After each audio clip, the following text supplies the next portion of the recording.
Assalamu alaikum wa rahmatullahi ta'ala wa barakatuhu.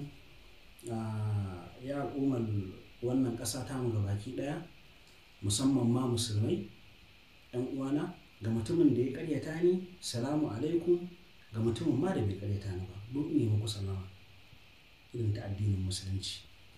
Na farko abin da nake so na ce a nan shine na furta wata magana akan cewa zan biya miliyan 10 kuma zan yi wata hidima ta miliyan 100. Karfa mu manta cewa baki shine yake yin kauya. Wannan abu da na fito na faɗa na ce zan yi, da na san ba zan iya ba da ba zan faɗa ba, har in bari duniya ta ji gabaki ɗaya, musamman ma ƙasar nan ta ta ji, saboda na san zan iya ne. Alhamdulillahi rabbil alamin, ne wa Allah godiya ga damar da ya bani kuma da abin da ya bani sama da hakan, da har nake son mai wannan abu, kuma albarkacin manzo Allah sallallahu alaihi wasallama Allah zai tabbatar da wannan abu. Bayan haka kuma shine idan muka kula yanzu zamu ga tun wasu watanni da suka wuce ko kuma shekara ɗaya da wani abu da suka wuce, afakallahu ya fito yi maganganu akan mutane da manya-manyan mutanenmu, shugabanninmu na Kannywood sun fito sun yi magana akan dukkan wani ɗan fim wanda zai fim sai an tantance shi, idan mace ce ko namiji ne ko ma waye shi.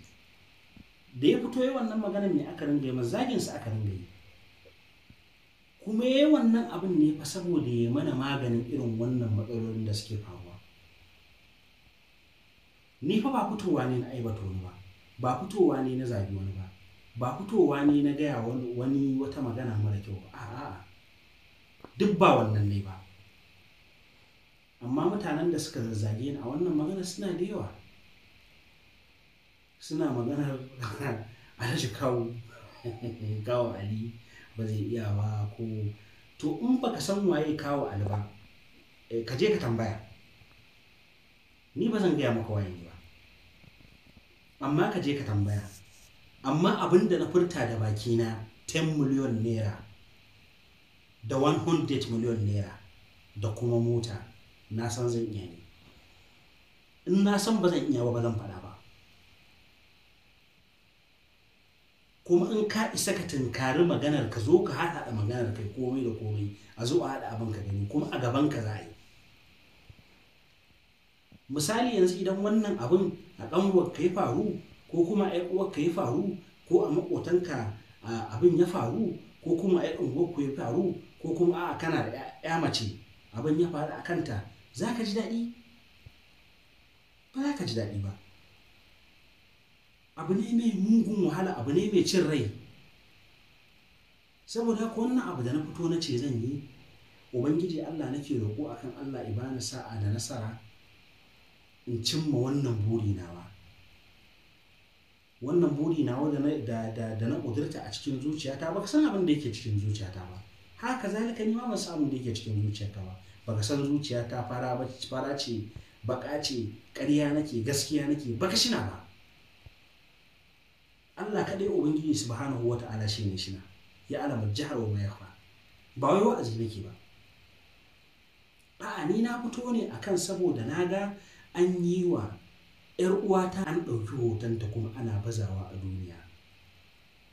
Daga na fito ne magana akan taimakon da zan yi a kai, shi kenan sai abin ya zame min masifa, abin ya zame min mutane su ringa amma alhamdulillah rabbil alamin, waɗanda suka bani goyon baya 100% sun fi waɗanda suka bani rashin goyon baya 1000 bisa miliyon.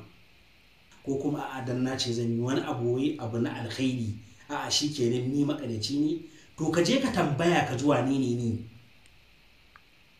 ni ba zan gaya maka wane ne ni ba, saboda man ƙala ana laisa huwa. Amma ka je kai tambaya ka ji wane ne ni, kuma abin da na ce zan yi ina nan akan kudurinsa. A yanzu aka ce mun kule, zan ce cas, ba gudu ba ja da baya. Baki shi yake yanka wuya, haka kakanninmu suka ce. Saboda haka ina nan a cikin niyyata, kuma ina nan a cikin shiri na kuma ina nan a cikin dukkan wani abu wanda ya tunkaro ni a game da wannan maganar in Allah ya yarda, kuma albarkacin manzon Allah sallallahu alaihi wa sallama in Allah yadda sai na samu nasara akan abin da nace zan yi. Wanda wankan gawar mutum ma idan za a yi, akwai mutanen da ake ɗauka wanda za su je su yi wannan abu wanda kada dole ne ya zama akwai yan uwansa ko su wanke shi ko su yi waye, duk haka ne, duk mu ma ga za a yi mana wata ran, ko yau ko gobe ko jibi ko gata ko citta ne wata ran za a ga babu mu. Abin da ka shuka shi za ka je ka tarar. To sai nake so na shuka alkhairi, dan na shuka wannan alkhairin kuma shikenan sai ya zame min tashin hankali.